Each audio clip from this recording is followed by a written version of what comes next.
Hey guys, PJ here from 3D Printing Canada. So today in front of me we've got a lineup of Micro Swiss products. Personally, this is one of my favorite products we carry.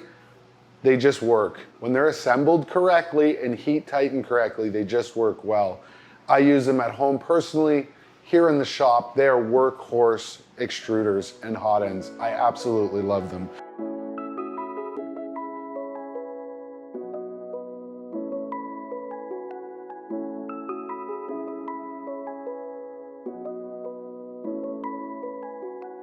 So first in the lineup here, guys, we have the full direct drive kit for the Ender 5 series printers. Okay, so that's our first product. So next in the lineup, we have the CR10 series. Now this will work on all your Creality machines that have a 2020 extrusion, as well as some other companies out there that have the X-Gantry 2020 extrusion with 3 V wheels, and even more, some with 4 wheels might be able to accept this. You'll just use 3. So I've installed it on quite a few printers. So it's not just limited to the printers they recommend, like the CR10 and so on and so forth. It will work on other printers. Absolutely love it.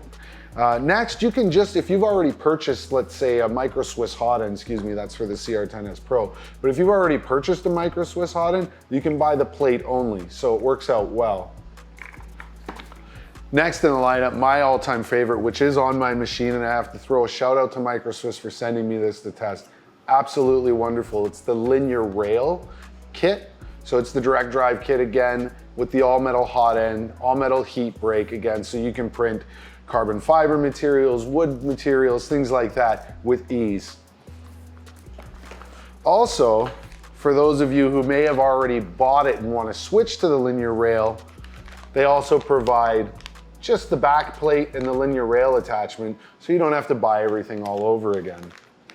Now we're going to talk about the 2 hot ends that they offer. So if you have a CR10S Pro or a Max, you can go ahead and purchase that specific hot end for that machine, or we have the one in the lineup for all the Ender series printers. It will work on the Ender 6, so on and so forth. We also carry their V6 style heat break. So they also make one of those for you V6 lovers. You can also replace your heat break if you ever end up damaging it all. I haven't damaged one, even when I've got jams, which is very, very rarely. I've always been able to clean them out and reuse them. You can either use a heat gun or a torch to do that. Never drop it in water. Some people say to drop things like that. If you clean out a nozzle with a torch in water, I wouldn't recommend that. Just let it air cool. You can also purchase the heat break as well, or sorry, the heat block as well. And they provide spare clips and push fittings for the top of your hot end. Okay guys, so now we're gonna show you what's inside each one of these boxes, give you a little insight of how nice it really is. So we'll start with the CR10 one. I'm gonna open that up here. Now it comes with your hot end, your heater block, the extruder arm, the actual mounting plate that goes in your 2020 extrusion, the extension cable, which is long enough to do a Max. So if you wanted to put this on a CR Max, it's not a problem. They give you the Bowden tube, and that's all you're traveling through is that little bit of Bowden tube. Now, something I want to talk about quickly, the reason I really like this hot end is because in other hot ends out there like Bondtech, etc., if you print carbon fiber materials, where it moves through the extruder and into your hot end eventually wears out from the abrasiveness of the carbon fiber. That will happen with this Bowden tube as well. But the nice thing is it's a Bowden tube. You can go ahead and replace that, cut it yourself, as well as it gives you that optimum zero space for printing flexibles and TPU. This is my go-to for printing TPU, guys. I absolutely love this extruder. I exclusively use it for TPU on my Ender at home. Next, they give you the spring hardware that holds the extruder arm. I do have other videos on how to install this, so you can go ahead and check those out as well. You get your dual gear extruder gear. They give you some tie wraps. Oh, they've actually bagged them now, which is pretty nice. Now, you can run a Bowden tube from the side of your ender with this clip into the hot end. Personally, I don't do that. I mount my spool on the top and I cut a short piece of Bowden tube to go in the top of here rather than having a long piece still run. You get a little bit of, you get a nozzle there, and then you get some hardware and tools, spare push fitting pieces as well as that sock. That's what's inside the CR10 style direct drive kit. So next to take a look at, guys, we've got the Ender 5 direct drive kit. Now, basically everything's the same, so I won't go over everything again, but I will show you the difference here. The only difference inside this one is your actual plate, the way it mounts to the Ender 5s. This is literally the only difference. Everything else inside the box is the same as the CR. There's the two front sides, and then you have the two back sides. With my left hand being the CR style, which can fit on multiple printers, as I've let you know. And then you've got the Ender 5, which you can see the difference. The plate is bigger, the way your belts mount is different, even the way the wheels go on is a little bit different. But this is the only difference in the two kits. Okay, guys, moving on to my favorite Micro Swiss direct drive kit would be the linear rail kit, as well as their Exo Slide is really nice too. I don't have any of those in stock right now, so I won't be showcasing them, but I would like to show you the linear rail kit. Again, everything in this is the same as the previous. The only difference is, so you've got your other two plates here, your Ender 5 and your CR. Now, the linear rail kit is just a slight bit different here. I'm trying hold all three of them up so you guys can get an idea here.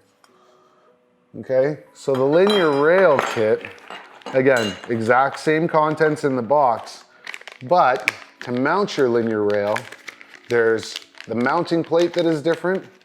It comes with all the hardware again to screw down to your, oh, look at me dropping stuff, to screw down to your rail. The only difference is here is the plate. This is for your belts and for your rail. Now I do have another video as well you can check out on installing the linear rail. Next on the block here, we've got the CR10S Pro hot end, which the only difference from the standard one is your heat sink is actually a bit longer to accommodate for the CR10S Pro and CR Max series printer. So your your heat sink is actually just a little bit longer. And then it's just your standard heater block and nozzle as well. So I will open up now. I will definitely open up the standard hot end to show you guys. Now, benefits of just using your standard Micro Swiss hot end on any of the Ender or any machine that can actually accept it is the fact that it is all metal. If you're experiencing under extrusion and jamming issues from your Bowden tube unseating from your nozzle, this will alleviate that problem when assembled correctly. I do get the odd customer that doesn't assemble it correctly, and they're normally a little newer, so it's completely understandable. We've all been there. But if you do not assemble this hot end correctly, you can run into problems. So I'm gonna open it up and I'm gonna give you guys a quick tip on it while I got you on camera here on the correct installation. Excuse me, assembly. What I like to do is I like to take my heat break first. Super important, guys, super, super important. Now, where the threads of the screw come through, that's the side you're gonna thread that down. Now what you wanna do is you wanna go ahead and you wanna thread that all the way down. Now what I like to do, it's nice that Micro Swiss provides you a 7mm wrench to do these things. I don't use it. I tend to use my own wrenches because of the fact that they're hardened and they won't strip out. So we're gonna go ahead and tighten that down, and you're gonna take your 7mm wrench, give it an extra little tighten. Then you take that nozzle And you go ahead and you thread that all the way in, and you're just gonna do this by hand right now, guys. Then what I like to do is tighten that down a little bit.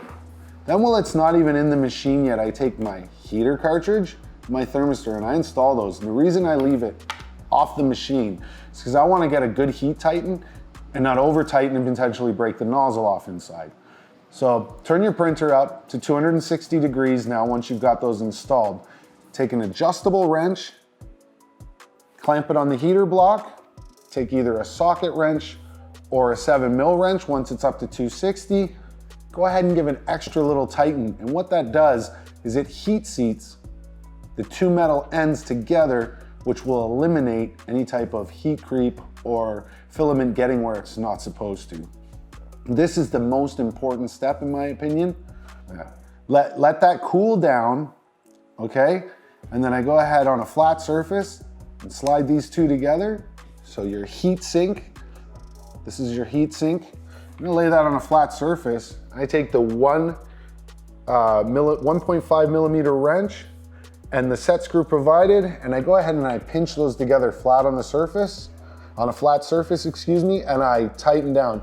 Now, when you tighten down, be careful. It is a small grub screw. It can be stripped. You want to avoid this at all costs. So I tend to use my own hex drivers to accomplish this. So guys, there's one more product I want to showcase here from MicroSwitch for all of you E3D lovers out there. They have the all metal heat break here. Let's take a nice close-up look at that. So that's your E3D all metal heat break. I love the machining MicroSwitch does. Their products are always on point. I would never settle for a cloned nozzle or a hot end in my personal printers when I'm running a MicroSwitch. So I tend to stick with their nozzles because they just work. I actually got a year out of a setup before I had any issues, and the issue was actually my fault, pushing the retractions a little too high and got a jam. So with that being said, guys, I hope you enjoyed this video. Don't forget to check out these products on our website. Like, share, subscribe, share these videos with your friends. If you guys got anything, any content you'd like to see, post it down in the comments. I'd be happy to film some more videos for you guys. So with that being said, see you in the next video.